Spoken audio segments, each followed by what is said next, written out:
আমি আছি সেহেতু তুমি ঠেকাতে পারবা না। ওই পাড়ার সবেদ আলী জমি বেছিল, সে জমি বলে দিচ্ছিল না, পরে সে মামলা করেছে, পরে পুলিশ আইছে, তার কিন্তু 6 মাসের জেল হয়ে গেছে। হ্যাঁ তুমি ঠিক কই যাও, আমার ভাই যত সব নষ্টের মুখ। শোনো, যত দ্রুত সম্ভব এই জমি ছাড়বা, নাহলে আমার চাচা চেয়ারম্যানে প্রতিবাদ দেবো বলো। আড্ডা, এরা তো কেউ আমার কথা বিশ্বাস করতেছে না। আরে ভাই, আরে বাবারে, আমি তো জমিটা বিক্রি করিনি। বিক্রি করলে আমি কেন ধরে রাখ? উত্তর মাঠে তোর দাদা জমি কিনিল, ওই জমি থেকে আমরা দ্বিতীয় কোনোদিন গেছি। আর সেদিন বক্কার ভাই এসে আমারে কলে ভাই চাকরির জন্য একটা সই দিতে হবে। ভাবলাম গার্জিয়ান হিসেবে হয়তো বড় ভাইয়ের অনুমতি দরকার, কিন্তু তারা যে নাটক সাজায় এইভাবে আমারে পথের ফকির করে দেবে সেটা আমি বুঝতে পারিনি। দুনিয়ার বুকে তো আমি বিচার পাবো না, কারণ এই যে সাদা কাগজ, এই কাগজের মূল্য তো মানুষের জবানের থেকে বেশি, মানুষের জীবনের থেকেও বেশি।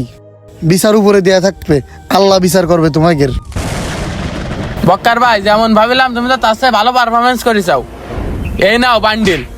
তালি ভাই, মাঠের জমির দিকে ফোকাস দাও, ওটা নকল সইময় করে ওটা বুঝ করে দিবা। এই পোলাপান যা আনিসাও সবার কিন্তু সমান ভাবে দিও, কারোর আবার ঠকায় না। আরো যদি লাগে জানায় নে, পাঠাই দিবা নে।